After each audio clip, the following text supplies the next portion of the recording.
છું આપના પેશન્ટને કમરના ભાગે ઇન્જેક્શન આપીને સ્પાઇનલ એનેસ્થેસિયા આપેલો છે. એટલે અત્યારે જ્યારે બહાર લાવશે ત્યારે 4 કલાક માટે એમના પગ નહીં હલે, પણ એ 4 કલાક દરમિયાન સ્ટાફ તમને આવીને અમુક એક્સરસાઇઝ સમજાવશે, જેમાં ઢીંચણેથી એમના પગ વાળવાના, પકડીને સીધા કરવાના છે, જે તમારા લોકોએ કરવાના છે. પગ શરૂઆતમાં વજનવાળા હેવી લાગી શકે એટલે સાચવી રહીને વાળવાના, સીધા કરવાના. 4 કલાક પછી તેઓ જાતે પગ વાળી શકશે અને જમણા ડાબા પડખે થઈ શકશે. પણ હવે જેવી ઘેરની અસર જાય એટલે દરેક પેશન્ટને વધતા ઓછા પ્રમાણમાં દુખાવો થાય તો એમને બી થશે જ. દુખાવો ન થાય, ઓછો રહે એના બધા જ જરૂરી દવા ઇન્જેક્શનો આપણા તરફથી આપેલા છે. 8-10 કલાકના અંતરે બીજા ઇન્જેક્શનો આપણે રિપીટ બી કરશું, પણ ગમે એટલા ઇન્જેક્શનો આપીએ પણ પહેલાં 24 કલાક થોડો ઘણો દુખાવો દરેક પેશન્ટને રહેતો હોય છે. પાણી અત્યારે માગે તો બી બિલકુલ નથી આપવાનું. સ્ટાફ તમને જ્યારે બી સામેથી કેવડાવે ત્યારે જ 1 ઘૂંટો પાણી આપવાનું. 3-4 ઘૂંટડા પાણી ટકે તો પછી કાલે સવારથી સાહેબ જ્યારે અનાજ ખાવા માટે કહે તો બટેકા પૌવાથી શરૂ કરવાનું છે.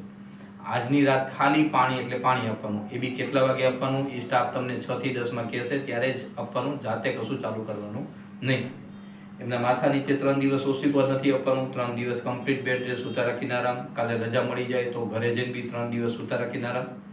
ખાલી આજની રાત જમણા ડાબા પડખે થવાય, પણ કાલથી પોતાના ખાવા પીવા, સંડાસ પેશાબ જવા, કંટાળો આવે તો કલાકે 10 મિનિટ આરામ કરવા બેઠા કરવાના. બાકી બને એટલા 3 દિવસ સૂતા રાખીને જ આરામ આપવાનો. 3 દિવસ બની શકે એટલું પાણી વધારે પીવડાવવાનું. કલાકનું 1 ગ્લાસ, દિવસનું એવરેજ 2 થી 3 લીટર જેટલું પાણી દવાની જેમ બી પીવડાવવાનું. બસ આ 2 સૂચના ખાસ ધ્યાન રાખવાની.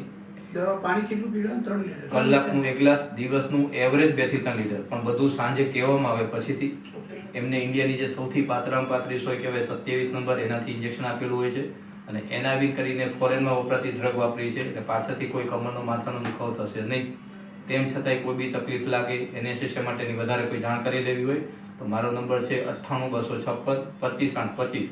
એના ઉપર તમે ફોન કરીને જરૂરી માહિતી લઈ શકો. બાકી મારી પ્રભુની પ્રાર્થના અને શુભેચ્છા કે આપના સન, આપના જે બી પરિવારજન છે એ ઝડપથી સાજા સ્વસ્થ થઈને નડતા ફરતા થઈ જાય અને આપના કુટુંબમાં બધા જ લોકો સ્વસ્થ રહે, બધા લોકો ખુશ રહે. Thank you sir.